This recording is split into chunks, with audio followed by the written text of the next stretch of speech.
So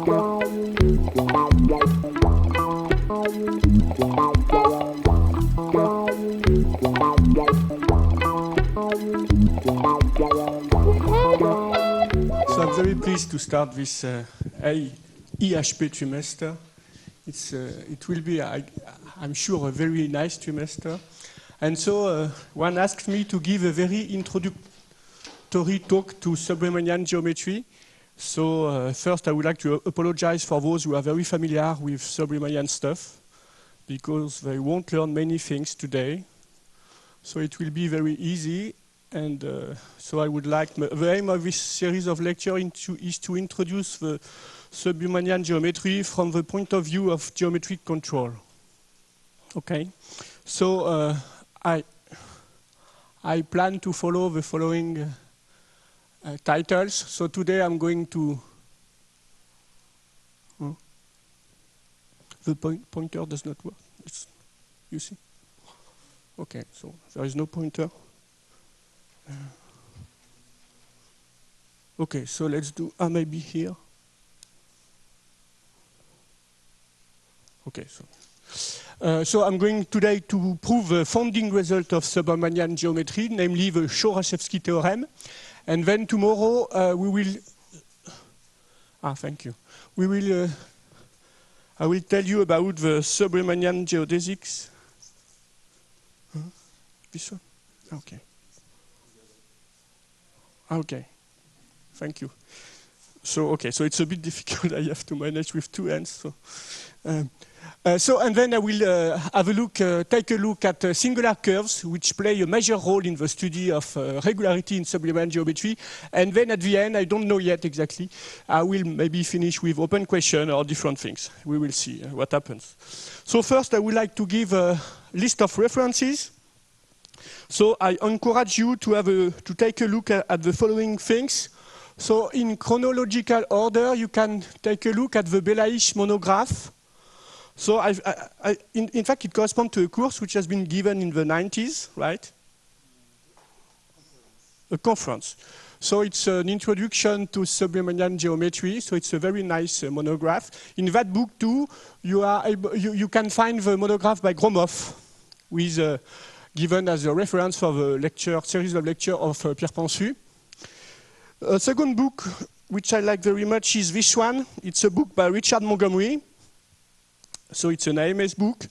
So it's a tour of Sub-Riemannian geometries. It's more concerned with differential geometry à la Cartan and with application, relation with physics. So it's a very interesting book. The third book, I cannot show it to you because I think it's a work in progress. This book by Andrei Grachev, Davide Barilari, and Ugo Boscain. The authors, at least two of the authors are in the room, Davide and Ugo, I don't know where he is. So it's a very good book, I like it very much. The fourth book, you can have a look, is the book by Frédéric Jean. So Frédéric gave a course in Beirut about non-holonomic stuff and application to motion planning. So you can take a look at this book. It's very interesting. I will cite it during the first lecture. And the last one that I like very much too is a book of mine.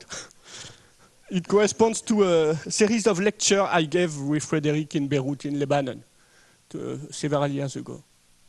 So you can find it for free on my webpage, in fact, but you can also buy it. Okay. So let us start. So today I would like to speak about Chourachevsky's theorem. So Chourachevsky theorem is a controllability result for a specific kind of control system. So control systems are typically the system which arise, for instance, in classical mechanics. You have a system subject to a force here. So you can act on the system through a force. So here, for instance, we have a cart moving on the real line. And on that cart, there is an inverted pendulum. So if you write the Newton's equation of classical mechanics, you get a second order system of differential equation involving the state of the position of the cart on the real line, x. and the angle made by the pendulum with the vertical axis, theta. So it's a second order system of differential equations. So of course you can write it as a first order system of differential equation. So you get a system with 4 variables, and this system is subject to a control which corresponds to the force you applied on the cart. Either you pull the cart or you push the cart, okay? And in that way you obtain what we call a control system. Okay, so more generally, a control system is something of the form x dot equal f of xu. X is the state. It evolves in the state space, so a smooth manifold, for instance. And u is the control, which has to belong to some set u, which is the set of control. So for our purpose, u will be the Rm. Okay, and so when you have such a system, given a point, an initial point x, and what we call an open loop, that is a control, a function on zero t valued in u, okay? Then under appropriate assumptions, so u has to be measurable, and maybe to avoid any blow up, you have to have some growth condition on f. Then under classical assumption, you know that this Cauchy problem has a unique solution. Okay? This solution depends, of course, on the starting point x and on the control u. Okay? For each control, you have a trajectory of your control system that we can denote by x of x at time t, depending on x and u. Okay? Which is a function which is absolutely continuous, defined on 0t, and valued in the state space M. Okay? And when you have such a system, you can study different properties of this system, and the one we are interested in today is the controllability property. So given 2 points in your state space, say x1 and x2, given some time t, you would like to know if you can find a control such that the solution of the control system starting at x1 and associated with the control u reaches x2 at time capital T. Okay? That's the problem of controllability. Among all trajectories of your system, starting from x1, the question is, can you find one which reaches x2 in time t? Okay? So that's the purpose of the Chourachevsky theorem. So the Chourachevsky theorem is concerned with a control system which appear in sub-Riemannian geometry, so it's a very specific kind of control system, but we can prove more general controllability result. So let's turn to the statement of Chourachevsky.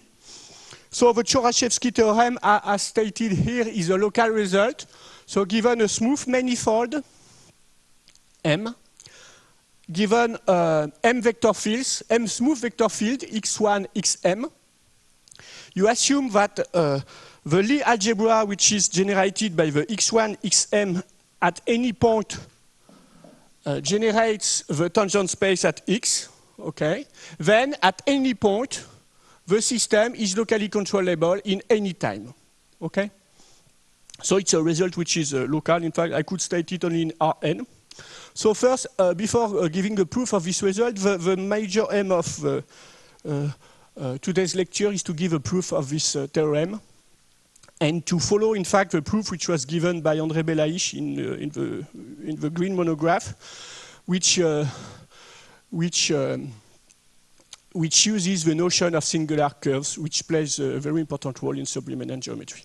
But I will also, during the proof, refer to other possible proofs of this result. There are many, and so I would like to focus on one today, and this is the Belaïch proof. Okay? So first, before starting the proof, let's do some comments. So first, what is local controllability? So local controllability means that if you have a given point, x naught, then given a neighborhood of that point, u. So in black, there are the things which are given, x naught and u, the neighborhood. Then you can find a smaller neighborhood, v, such that for any pair of points in v, x1, x2, you can find a control was associated trajectory steers x1 to x2 in remaining in U, okay? So roughly speaking, given x naught, you can always join two points sufficiently close to x naught by a trajectory which remains close to x naught, okay? This is what we call local controllability. There are several definitions, but I take this one. And so we will prove that under the condition of the Lie algebra for the vector fields, then we have this controllability at every point, okay? So now, as you can see, if you have controllability in time t, for instance, at some point x, then in fact you have local controllability at any time at that point. Because I remind you that our system is this one, so I need a short. So I have only two ends. So okay, so the system is this one.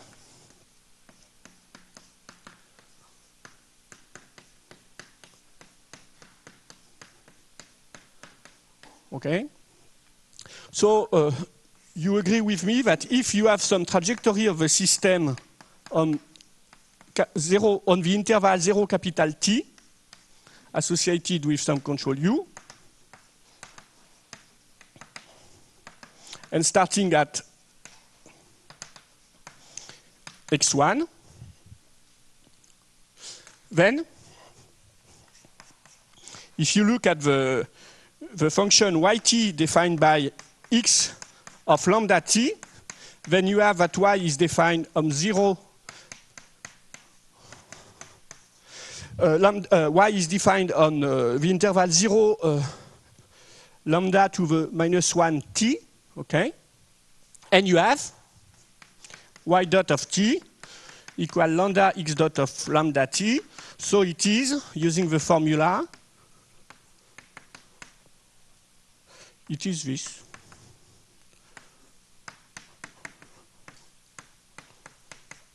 Okay? So taking a new control, so doing a rescaling of your trajectory. So instead, you have a trajectory defined on 0t, you define it on 0 lambda t, lambda minus 1t. You get a new trajectory associated to a new control in time, lambda minus 1t. So it shows that if you are able to connect 2 points, x1, x2 in time t, then in fact you are able to connect them at any time. Okay? So in fact, the property does not depend on the time you are given. So let us continue the remark. Second remark. In fact, if M is connected, so in general we state the Chooraszewski theorem in this way.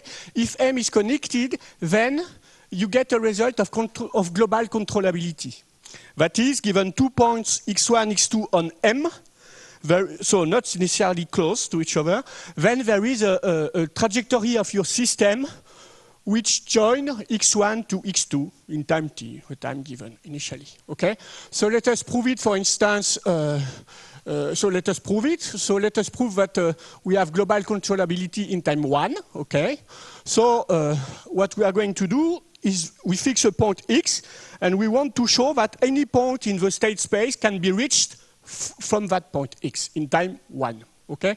So I denote by a of x the time of point, the set of the point which can be reached starting from x in time, let's say in time 1, with some control u, which is L1.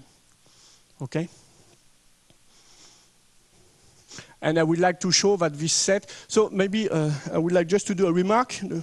Nobody has a question about this. Maybe for some control in L1, maybe this system, the solution of this system is maybe not defined on 0t, because you could have blow up, okay? So I'm just interested in the controls for which I'm defined on 0t, okay? You have to restrict yourself to the set of control for which you have this solution is well defined. Okay, so let us go back to our problem. So we define the set of points which are reachable from x.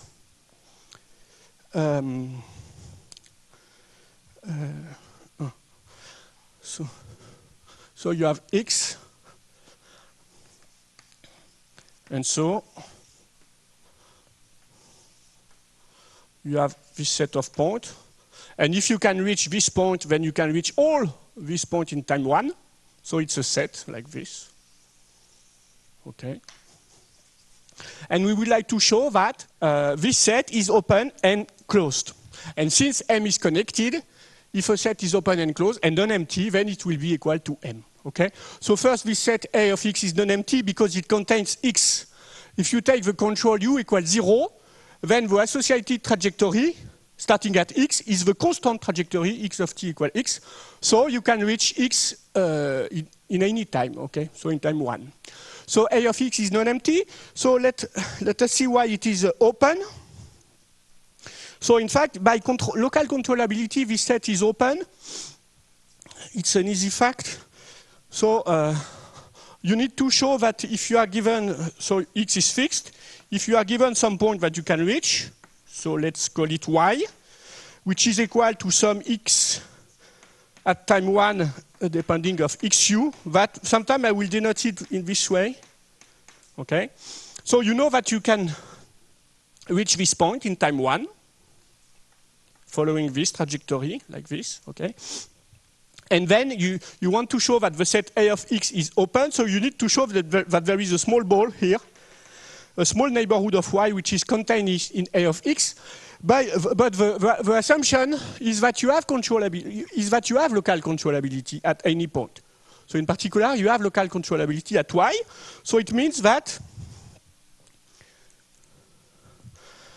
remember that it means that given 2 points in a small neighborhood around Y, you can connect them by a trajectory of your control system. So if there is a point Z here, you have a control which allows to connect Y to Z, okay?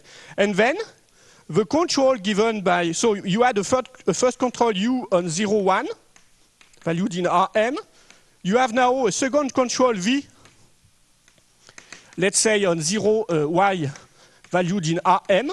Then the concatenation of these two controls. So first you take the control U, then you take V. The concatenation of these two controls is a control which is defined on 0, 2 and which join X to Z. Okay, and so you can reparameterize it in time 1, in this way, in order to get a control which join X to Z in time 1. Okay, and so in that way you obtain the openness of your set A of X. You can also, using the local controllability property, you can also show that this set is closed as well. So, so in fact, the proof is more or less the same. So now you need to show that a sequence, if you have a sequence of points in A of X which converge to some Z, if each point in the sequence can be joined in time 1, then the limit can be joined as well in time 1. So you have, again, X. You have some sequence of points Y, K tending to some Z. Each point Yk can be joined by some trajectory associated to some control Uk, and you would like to show that the limit point C can be joined by some trajectory. So of course you cannot say that the sequence of control has a limit and consider the limit. What you are doing is the following. You know that you have local controllability at Z. So you know that so you have a small neighborhood near Z such that any pair of points in that neighborhood can be joined by a trajectory of your control system. So since your sequence Yk is tending to Z, there is, for K large enough, your point Yk is in the neighborhood of Z where you have controllability. So you know that for this Yk you have a trajectory starting from X. Let's call it XU. There is a trajectory from Yk to Z, let's call it XK, XUK. And again, taking the concatenation of u and uk, you get a trajectory going from x to z. And in that way, you show that your set is closed. And then, in conclusion, your set A of x is both open and closed.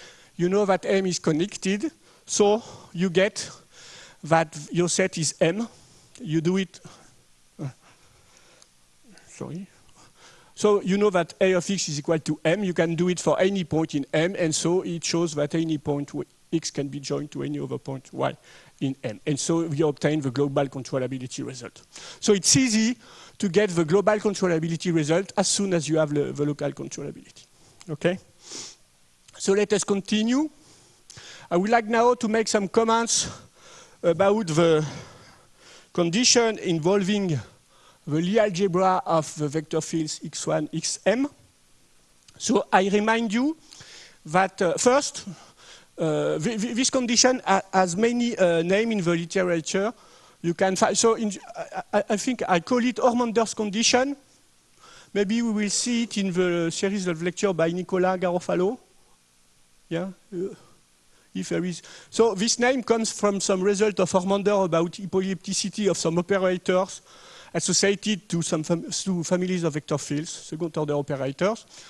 So sometimes you can find the name bracket generating condition, and you can also find different names for family of vector fields satisfying this condition. So in some references, they are called non-holonomic. I think in Belaish, he calls it non-holonomic or completely non-holonomic in a book by Agrachev and in your book? No, in Agrachev-Sashkov. How you call it, Davide? Bracket generating. And I call it totally non-holonomic. Okay? So you can find different names. So I would like to make different remarks about this condition. First, to recall what is this object, okay, what it means exactly, to have a geometric insight on this, and to explain the possible proof of Chourachevsky's theorem following the definition of this. Okay, so I remind you that the Lie brackets of two vector fields can be defined as follows in Rn. So given two vector field xy in Rn, then the Lie bracket of xy at x is given by the differential of y at x along x minus the differential of x at x along y. Okay, and so using charts, you can define the Lie bracket of two vector fields on a manifold, and I leave you to show that it does not depend on the charts you are choosing. Okay, and so now. You can define, what is the Lie algebra, which is generated by a family of vector fields. So given a family of smooth vector fields on M, you denote by Lie of F the Lie algebra which is generated by the family F. That means that it is the smallest vector space in the vector space of smooth vector fields, the smallest vector space which contains F and which is closed and under the following operation. If you take a vector field X in your family of vector fields, and if you take some vector field Y in your set S, then the Lie bracket of X with I belongs to your set S. Okay? It's the smallest vector space which is closed under this operation. Okay? And so, it's important to have in mind a dynamical intuition for what is a Lie bracket of two vector fields. In order to understand the Chourachevsky theorem, it's important to have in mind that, in fact, a Lie bracket of a vector field means that you can go in some direction by following some control. Okay? So, in fact, so given x and y, what is the Lie bracket at x of the vector field x and y? So you can do the following. So you start at x and you follow the flow of the vector field capital X. It means that you solve the differential equation x dot equal if equal capital X of x, and you start at small x. Okay. Then at time t you reach some point, which is this point, etx from x. Okay. Then you follow the second vector field y, capital Y, along for some time t. So you reach a new point. So now you solve the Cauchy problem, x dot equal capital Y of x at time 0 equal this point, okay? So now you repeat this operation, you follow the vector field capital X during some time minus t. So in other terms, you follow the vector field minus x during some time t, okay? So you get a new point. Okay, so if you start from this point and if you solve the differential equation x dot equal capital F of x starting from that point, then in time t you are here, okay? And you continue. You solve, you follow minus capital Y during some time minus t, and you reach some point here, which is this point, okay? So in general, you won't recover this point exactly.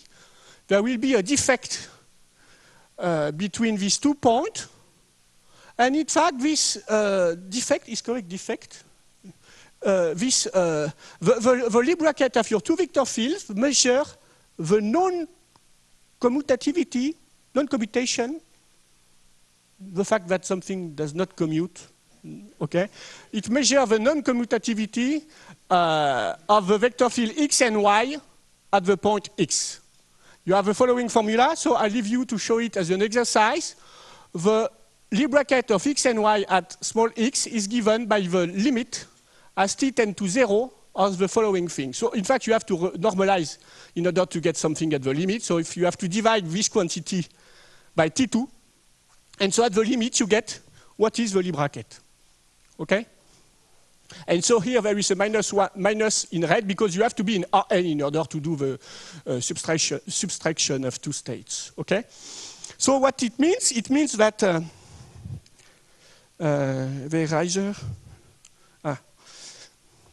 so it means that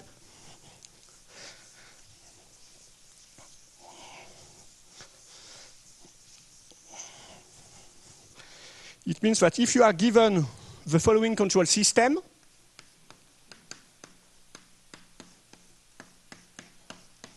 so you are given a system with 2 vector fields, x and y, okay? And now you take this kind of control, you take u equal u1, u2 on sometimes 0, 40, for epsilon, valued in R2, defined by u1, u2. So on the first interval 0t, we were solving the differential equation x dot equal capital X of x. So it means that we were solving this control system for a control given by 0 here and 1 here. So you can take the control which is given by 1 for u1 and 0 for u2. Then on the second interval, we were solving the differential equation x dot equal capital Y dot, starting from that point. So it means that we were solving this control system with u1 equal 0, u2 equal to 1. Okay? So here I take u1 equal 0, u2 equal to 1. And then on the next interval, you are solving, so there is a minus. So you are solving x dot equal minus capital X, so you have to take u1 equal minus 1. And then at the end, you take 0. So I continue the picture. Is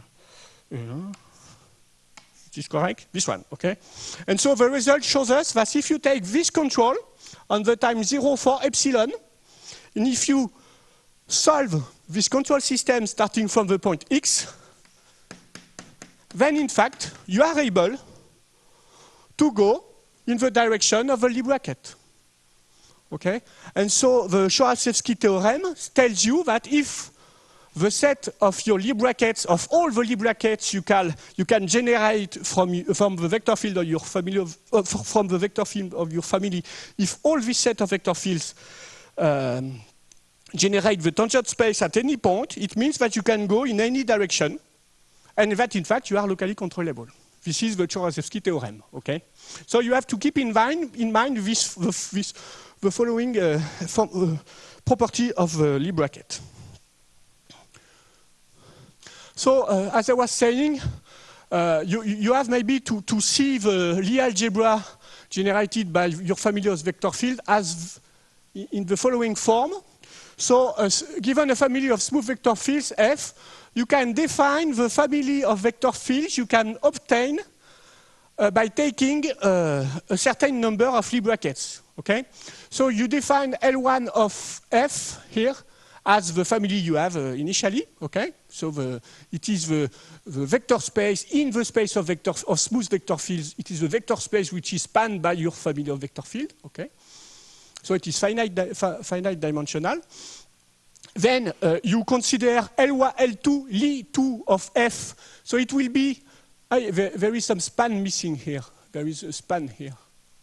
So it will be the vector space which is spanned by your family and the set of brackets that you obtain when you take two members of your family of vector fields. Okay? So Lie2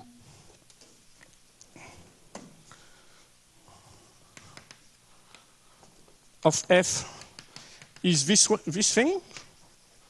So you have your vector fields, and you have all the Lie brackets you can take with two vector fields in your family. And then in that way, you define recursively Lie of k plus 1 as the set spanned by Lie k together with the Lie brackets you can generate with a member of your family and an element of Lie of k. Okay? In that way, you obtain a sequence of vector space which is increasing.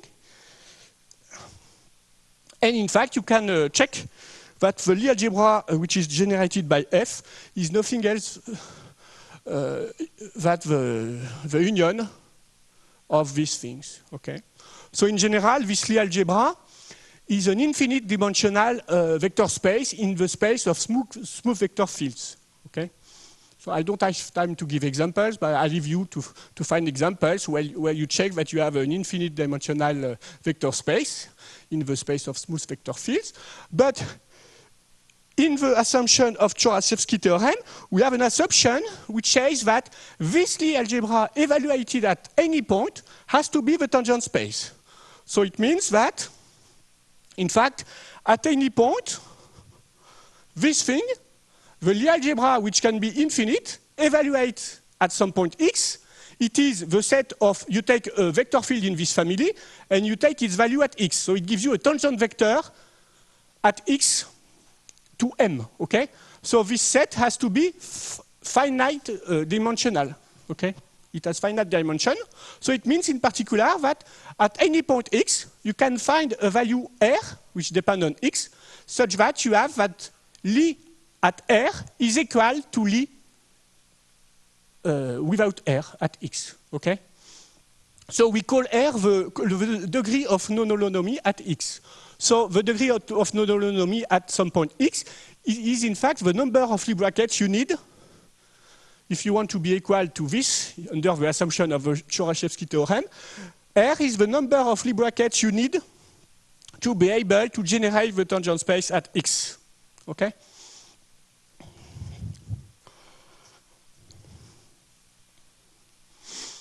For example, I leave you to show the following exercise. So you are given, so we are in what we call the contact case in R3. So the result is local, so we assume that you are in R3 near the origin, and you assume that you have two smooth vector fields, x1, x2, which are linearly independent at 0, and such that when you take their Lie bracket at 0, the space, the vector space which is generated by x1, 0, x2, 0, and the Lie bracket at 0 is equal to R3. These three vector fields are linearly independent at the origin. Okay? Then I leave you to check that if you consider the following diffeomorphism, depending on a parameter lambda, then using Taylor expansion of the flows of x1 and x2, you can show that for lambda small, you have a diffeomorphism at the origin. Okay, phi lambda will be a diffeomorphism at the origin. Okay, so what it shows that again,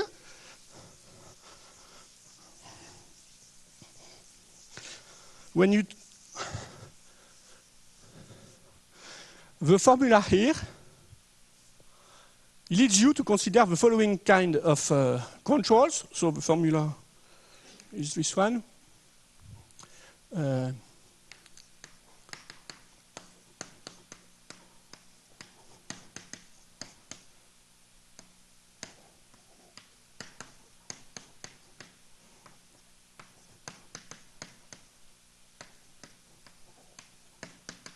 Okay? So starting from 0. So what it means, this formula? It means that if you start from 0, if you apply first the control u equal, so you are now, you have the same control system as before, so it depends, it involves two vector fields, x1, x2. What I'm saying is that this formula says to you what control you need to consider to reach this point here. Okay? You need to consider the control which is equal to 1 to plus or minus 1 during some time t1, then equal to plus or minus 1 during some time t2. So you need to consider u equal 1, 0, then during some time t1, then 0, 1 during t2, then you need to consider the control minus 1 during some time lambda, then plus 1 during some time t3, or minus 1 if t3 is negative, and then lambda during some time, 1 during some time lambda, okay? This point here is the point you get when you take the trajectory of this control system associated to a control whose values are exactly the values that appear here, okay? You understand? And so in that way, this result says that if you can reach a small ball around 0 with phi lambda, it means that you can reach any point in a small ball around 0 taking the appropriate controls. Okay? And so it gives you a controllability result. Okay? So you can follow this kind of proof to prove in fact the Choroszewski theorem in any dimension under the Hofmander's condition. So I give you, for instance, to take a look at the monograph by Frédéric Jean, where you can find a proof following more or less these lines. So studying the Taylor expansion of your flows and this kind of formulas, you can prove the Choroszewski theorem, and in fact you get a result which is stronger than Choroszewski, because you can in that way get what we call the ball box theorem. But I don't have time to show it now. Maybe you will do it during your course at GHP. Okay? So it's a way to prove Choroszewski, to follow the idea that a Lie bracket is a direction you can find by taking good controls. Okay? So me here, I would like to present the proof in the spirit of what did André Belaïch in his monograph. So I would like to give a proof which is based on the study of endpoint mapping. So now we are given a control system, so we assume that it satisfies the Hofmander condition on Lie brackets. And given 2 points, given x in M and sometime t, I would like to say a few things about what we call the endpoint mapping. So the endpoint mapping is a mapping that we can define on L1 or L2, but I prefer to work on L2. So L2 is included in L1 on the finite interval. So given a control U in L2, you solve this equation, this non-autonomous ordinary differential equation starting at x times 0. You assume that you can solve it on the interval 0t, and then you say that ext of u is given by the endpoint of your trajectory at time capital T. Okay? So each time you take a control, the endpoint mapping is given by the endpoint of the trajectory of your control system associated with this control. So you have x, which is fixed. You take a control, so it gives you a trajectory, let's call it xu, or in that way. Then you have an endpoint, which is e x t u. And so it depends on the control. So, okay. And so you can show that this mapping is smooth. So in fact, here we just need C1. You can show that this mapping, which is so defined on L2 in an infinite dimensional vector space, is smooth, is C1 on its domain, so where it is well defined in the set of control U for which the solution is defined on 0 capital T, and that its differential is given by the following formula. So this is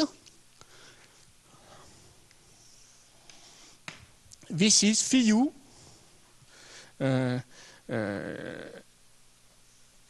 given U, phi U is the flow of the dynamics x dot of t equal sum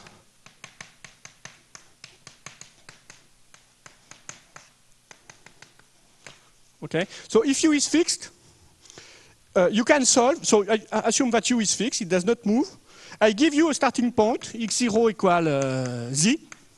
Then you can solve this non-autonomous differential equation, and you find a point at time capital T, or at any time, or say, given z, you find some trajectory xz of t. Phi u of tx is xz of t, okay? And so this is the differential of this flow with respect to the state variable, okay? So I will show this formula. Okay, so you can show that you are C1 and that you have a formula for the differential. In fact, the formula is rather easy to obtain. So assume that you are in Rn, and so assume that you are given. So you are given some control U. You are given some control V, and you would like to see what is the endpoint mapping for the control U plus epsilon V. And what appears when epsilon goes to 0? Okay, so you assume that you know that it is differentiable. So if it is differentiable, it means that this trajectory at time t, so it is the trajectory starting from x associated with the control U plus epsilon V. It has to be of the form x of if U, xu, the trajectory depending on U, plus some error epsilon delta x at t, plus tau of epsilon. Okay? So if you have this, you can write that this has to be a solution of your control system. So it has to satisfy this integral equation. And in this integral equation, you can write a Taylor expansion of the vector field xy at first order. So this quantity is equal to xy at xu plus dxy times the error between this and xu, that is epsilon delta x, plus something small in terms of epsilon. And so developing this quantity, you find three terms. The first term is exactly x plus integral from 0 to t to this thing, which is xu of t, plus a term at first order, which has the form epsilon times this integral. So here you see the term which comes from the Taylor expansion of xi at order 1. Okay? And this term comes from this term here. When you develop it, you have a term of the form epsilon vi xi. So xi at this point is equal to xi at xu plus some term of order 1 in epsilon. Since you have already an epsilon, it is some term of order 2 in epsilon. So it disappears. So at the end, you come up with this thing here, and you have here a petit2 of epsilon. So in conclusion, you have that the differential of the endpoint mapping at U along subcontrol V is given by xi at capital T, where xi is the solution of this non-autonomous differential equation.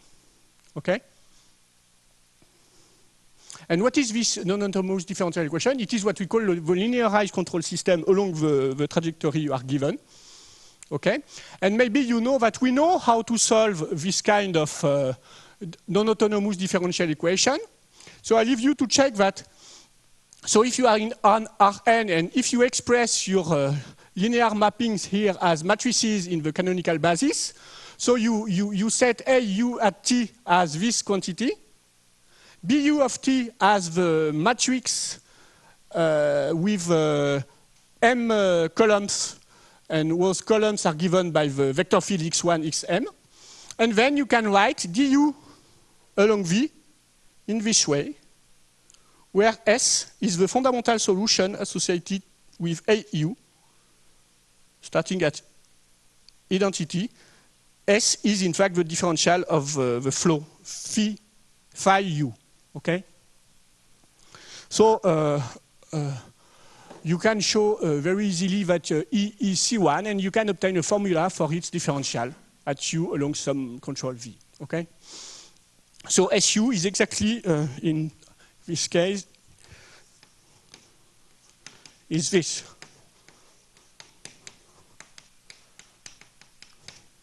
Is the differential of the flow of this differential equation. Okay. So now you have the endpoint mapping, you have its differential. We can give other properties which will be interesting in the proof of Choroshevsky. So next property I would like to show, which is very important. You are given, so x is fixed, t is fixed, and you are given a control u. So you reach some point, e xt at u. Let's call it y. Then, at that point, y, your family of vector fields take several values, xi of y. Then, in fact, you can show that these values are contained in the image of your differential at u. Okay? It means that by doing a small variation of u along some direction, you can get a small variation of your endpoint y along the direction x1, x2, xm. Okay? So the proof is very easy. So now, since we know a formula, assume that you take assume that the image is not equal to everything here. Okay? And consider take a non-zero linear form which is orthogonal to the image. So it means that for any tangent vector in the image, P bar annihilates this tangent vector V. So since you know a formula for du of ext, it means that you have this formula for any V in L2. Okay? But I leave you to check that the function t gives this times this times this is continuous. Su of small t satisfies the differential equation, so it is absolutely continuous, so it is continuous. And Bu of t corresponds to the values of your vector fields along your trajectory. It is continuous as well. So in fact, the control defined in this way, the transpose of this, is continuous, so it belongs to L2. And for this control, you check easily that the integral of something which is a norm square has to be 0. The term in the norm square is a continuous function, so it has to be 0 for any time. Okay? So in particular, it has to be 0 for time t equal capital T. For time t equal capital T, you find that you have this condition. P bar is orthogonal to all the xi at y, because y is equal to xu at capital T. Okay? So taking v equals this thing, you obtain that some integral has to be 0. From this, you obtain that some quantity has to be 0 for any time, and taking it at capital T, you get this. Okay? So it means that any linear form which is orthogonal, which annihilates the image, is indeed orthogonal to the xi. So it means that the xi have to be in the image. Okay? So in this way, it shows that you can go in the direction of the xi at any endpoint of a given trajectory. Okay? So for instance, if you know that you have n vector fields and all these vector fields generates the tangent space, then it means that you can go in any direction in the tangent space. Okay, it will be the Riemannian case. Okay? So another notion which will be very important in my series of lecture, it is the notion of singular control. So you have a mapping which is C1. So you can divide the set of controls in two parts. You have the set where this mapping is a submersion and the set where it is not a submersion. Okay? So here you have your set of control, L2. You have your endpoint mapping. So it gives you get some point in M. And so you divide the set of control in two parts. The set of control we call regular, and the set of control we call singular. So regular could be also, you could refer to non-singular for regular control. So regular means that when you consider the differential of the endpoint mapping, so it is a mapping from L2, so it is a linear mapping from L2 to the tangent point to M at the endpoint of the trajectory. Okay? And so a control is regular if this differential is surjective. That is, if EXT is a submersion at U. And if it is not the case, you say that your control is singular. Okay? So I leave you to check as an exercise that the following property of singular or regular control. If you take two trajectories, so you take two control U1 and U2, so you have a starting point which is equal to x. Then after, let's say that we are working on 0t. After some time capital T, you get some point y. And then starting from this point y, you take a control U2. And after some time t, you get some point z. Okay. So maybe I can be more precise for this. So you have x, then you get y, then you get z. So y, so here you apply some control U1, here you apply some control U2. So y is equal to the endpoint mapping starting from x in time t of U1, and z is equal to the endpoint mapping starting from y in time t of U2. Okay? And you assume that both controls U1 and U2 are regular. So it means that, so you see that the fact that for a control, the fact to be singular or regular depends on the starting point and on the time, on the interval where the control is defined. But it depends on the starting point. Okay? So you assume that U1 is regular with respect to x in time t. Okay? So if you take the endpoint mapping EXT, if you take its differential at U1, then you get something which is surjective. Okay? And you assume that maybe U2 is regular with respect to y in time t. Okay? Then I leave you to show that, in fact, if one of them is regular, then the concatenation of U1 and U2 is regular as well. Okay? So the concatenation is the control given by, so it is defined on 0 to t.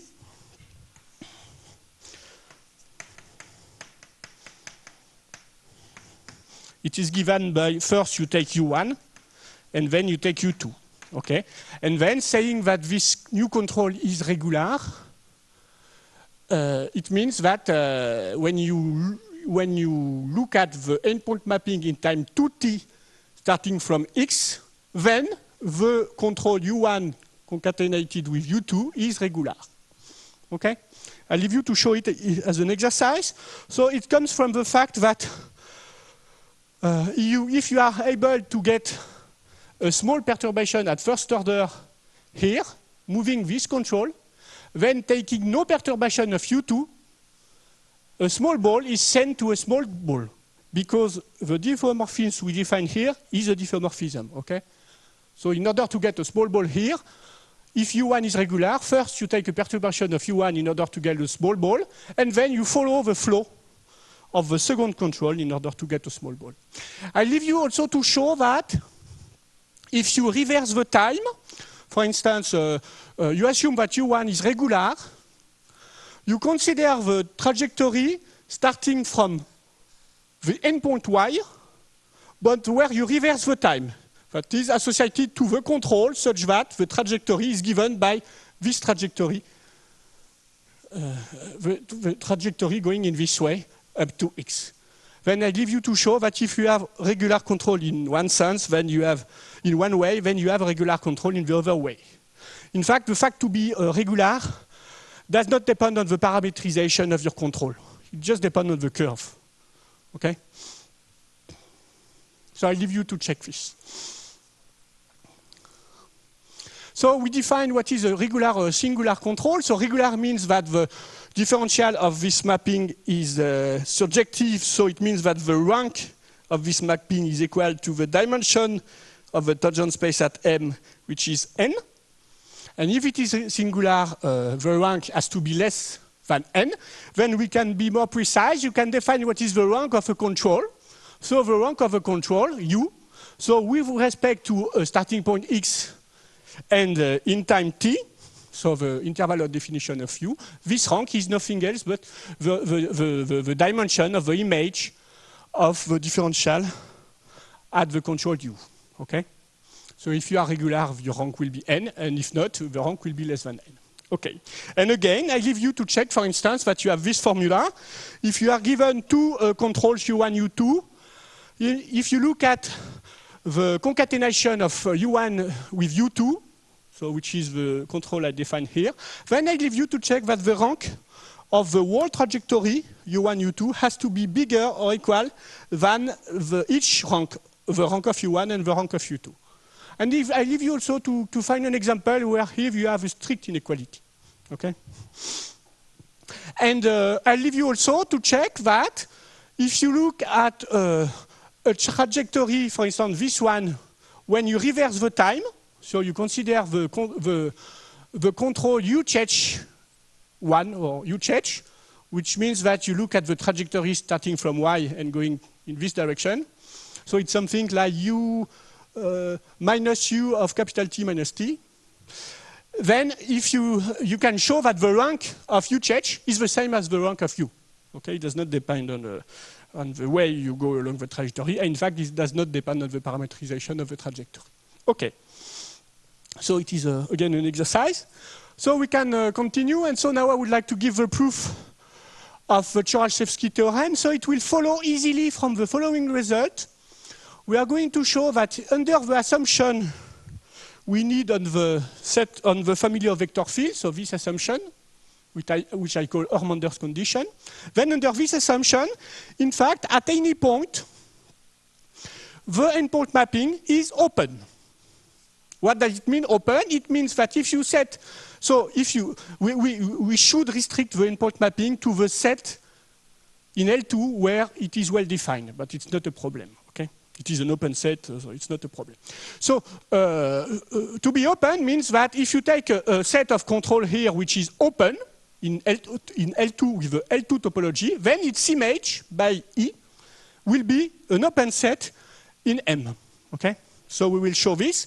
And then the local controllability result we need to show Choral-Shevsky theorem will follow easily from the openness. If you are able to show that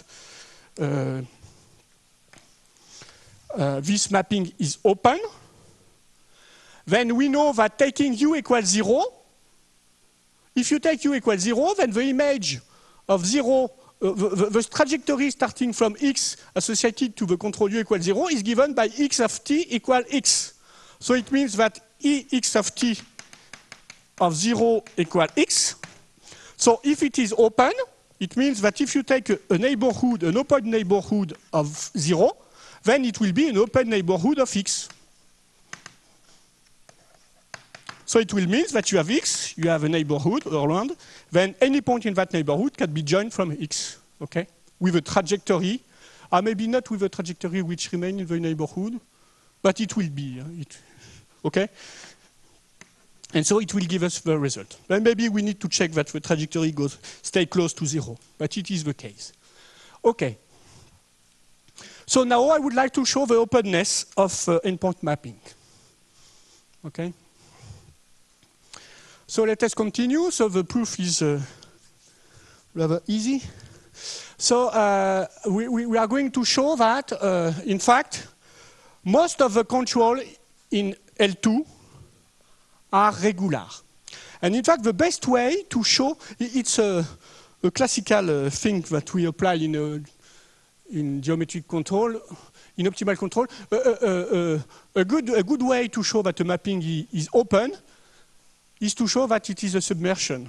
Because if you have a submersion, if you have a mapping which is C1, and if this mapping is a submersion, that it means that locally, using an inverse function theorem, you can get a small neighborhood around any point. So in this way, you can show that something is open. So this is the idea we are going to apply. And so to do this, we are going to show that, in fact, the set of control which are regular in L2 is big. Most of the controls are regular in L2. So to do it, we need to show that, in fact, we need to show that if we look at control which are small and defined on 0t, so I restrict myself to the control, so it's not, epsilon is the time. You remember, the rank of a control depends on two things, the starting point and the time where the control is defined. So I restrict myself to the set of control in L2 with a small norm, a norm less than epsilon, and I look at the maximum of the rank of all the control in L2 with norm less than epsilon. Okay? And I would like to show that, in fact, this thing is always equal to n. It means that for epsilon small, there are always controls defined on an interval 0 epsilon, which are regular with respect to x. And such that u is small in L2 norm. Okay?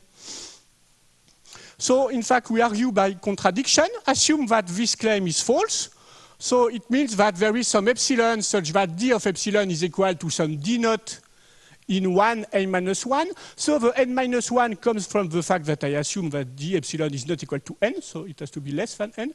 And 1 comes from the fact, for instance, that you have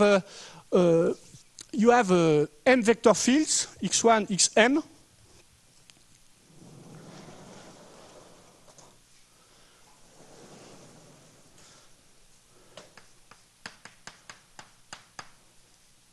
And you know that they satisfy the Lie bracket, the Hörmander condition. At what we are, okay.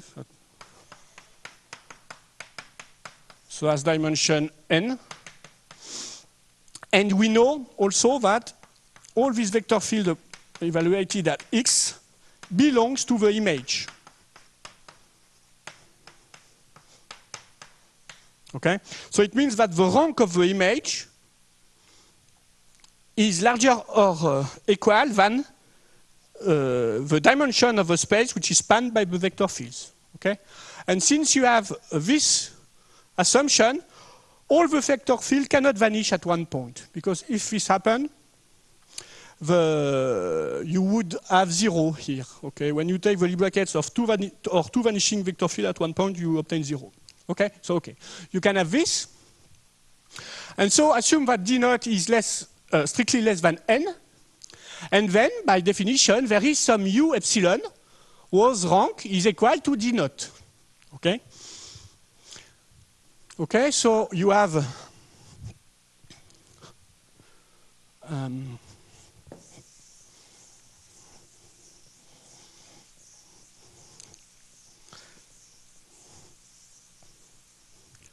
so the fact that the rank is equal to d naught means that you have d naught control such that the mapping DE U no, this mapping no, this thing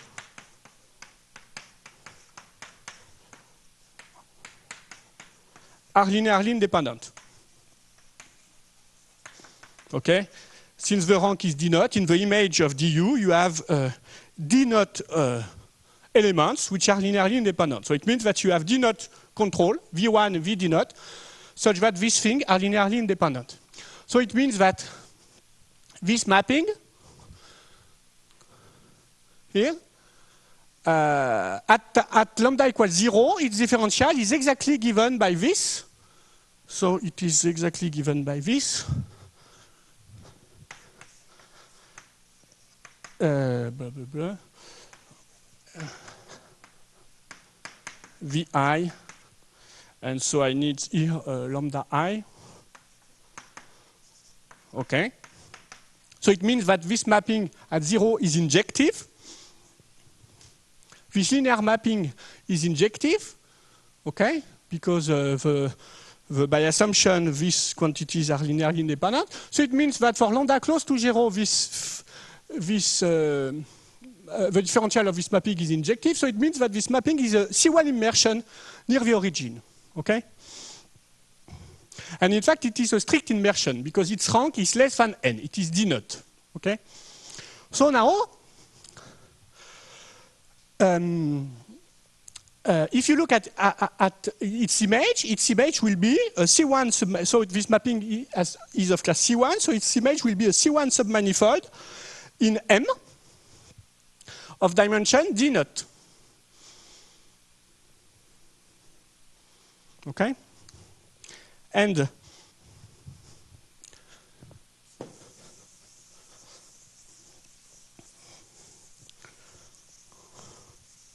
so it will be something like this at dimension d naught.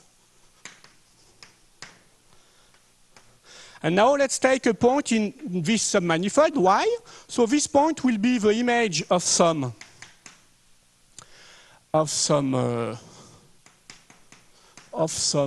u epsilon plus lambda vi, okay? And so we have this, and we know by a previous proposition that the xi at y are all contained in what? In the image of du at this control, W. Okay? And I claim that this image is exactly the tangent space at to n at y. The reason is that, in fact, the tangent space is contained in the image because the tangent space to n at y is equal to the image by the linear mapping, which is written somewhere, of R d naught. And in fact, they have to be equal because you know that the rank you are considering is maximal. So it means that for a control which is close to u naught, the rank has to be bigger. Okay, because the rank is upper or lower semi-continuous in U. Okay, if you have small rank n, then for control which are close, you are more than n. Okay, so here we have a rank which is d naught at u epsilon. So it means that if some control is close to u naught, for instance this one, then the rank of the differential has to be bigger than d naught, but it cannot be bigger than d naught because d naught is the maximum. Okay? So it has to be equal to d naught. So it means that, in fact, the image of this differential has dimension d naught, but it is the dimension of this tangent space. Okay? So it means that for every y in n, the vector field x1, xm evaluated at y are tangent to n. Okay? So you have this property for any y, xy is tangent to n is of class C1. I leave you to check that. If you take a Lie bracket of two vector fields xy, that's x1, x2, if you take a Lie bracket of x1 with x2, since they are smooth, and yet n is only C1, the Lie bracket of the xi will be also tangent to n. Okay? If you have two smooth vector fields which are tangent to a C1 submanifold, you take a Lie bracket. The Lie bracket is also tangent to the submanifold. And then taking all the Lie brackets you need, you show that the Lie algebra evaluated at x, which has to be Txm, has to be contained in this. And so you get a contradiction. Okay? And so in this way, you show that the maximum of the rank of control defined in time epsilon and small enough, so the small enough will be needed later, and maybe also to check that you remain close to the point where you need to show local controllability. Then you show that this is to be equal to n. Sorry.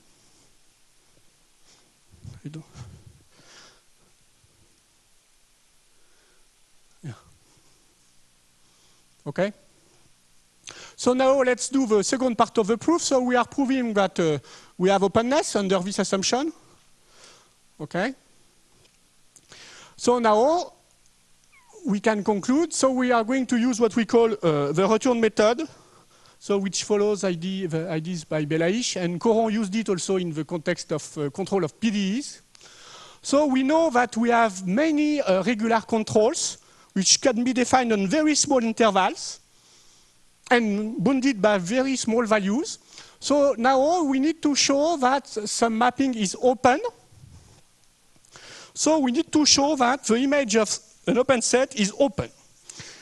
So let's take some control U. So you have X.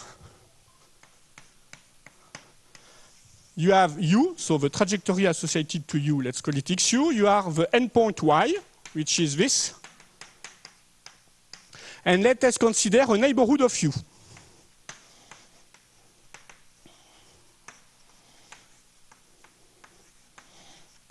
So you have U, and here you have your neighborhood of U. So here the picture is in L2. And we need to show that the image of this neighborhood contains a neighborhood of Y, okay, here.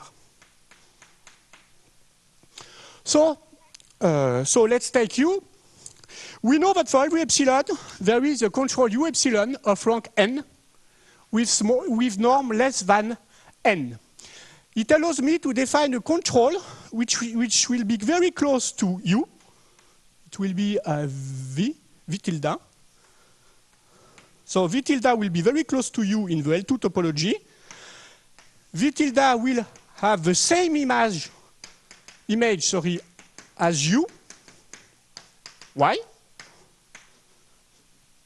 and V tilde will be regular. Okay?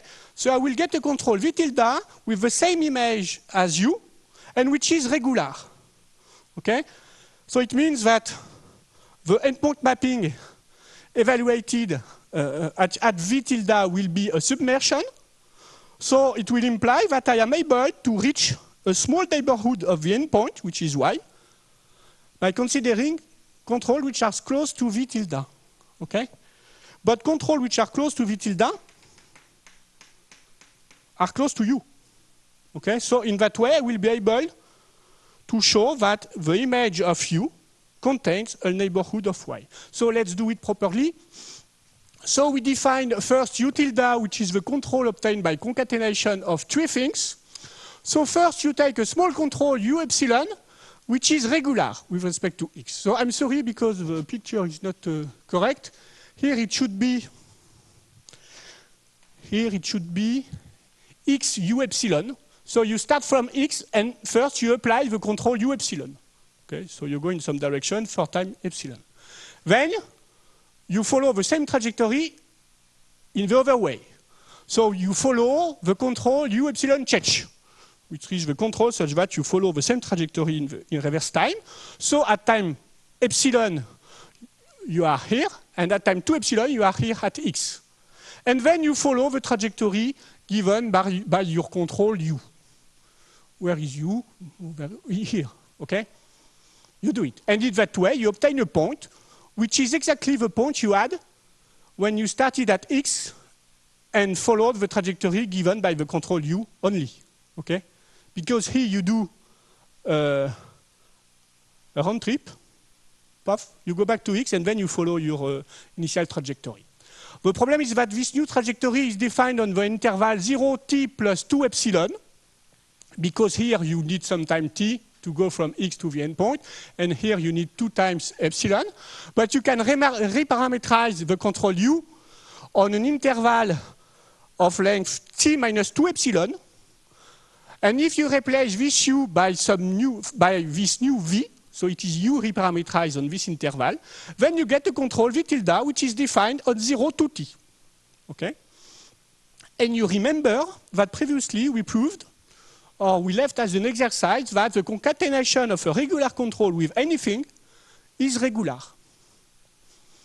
So it means that the concatenation of these three controls is regular since U epsilon is regular. And in fact, you also know that UCH is regular, because if you are regular in one way, you are regular in the other way. Okay? So the control V tilde, which is this one, is regular. And so this means that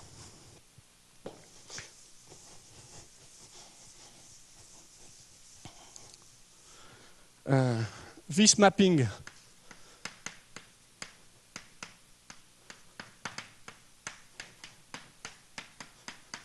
is surjective, and so it allows you to take some mapping of this form, which it allows you to show that some mapping this form is a submersion, is a local diffeomorphism at 0. Okay? You can find n controls V1, Vn in L2 such that this mapping, such that the differential of this mapping is surjective. But since you have the same dimension here and here, it will be invertible, and so you will have a local diffeomorphism. And so it shows that if you take a control close, taking control close to V tilde here, you are able to cover a small ball around Y. And so, taking epsilon small enough, V tilde is in U. So the ball around V you need to cover a ball here is in U. And so it shows the openness. Okay, and we are done. So in fact, so the openness followed by the inverse function theorem. So it's a very classical fact. It's very easy, in fact. It's easy differential calculus. And so in fact, we prove the following. If you are given a family of vector fields which satisfies the Hörmander condition, then the set of controls which are regular with respect to a given x and a given time t is open. So it is open by a C1 regularity. Okay? If dE at U is surjective, and if you move a bit U, it varies continuously, so it will be surjective in a closed neighborhood. And it is dense in the L2 topology. Okay? In fact, another way to prove the Choraszewski theorem is to show directly this kind of result without using the in-point mapping. You can show, in fact you need to write a very good proof, it's better to use the in-point mapping. You can show it's a result of Sontag, which is a generalization of a previous result by Coron, which is not very surprising, in fact. You can show that if you work in the set of smooth controls, then the set of control which is regular is open and dense in the smooth topology. Okay?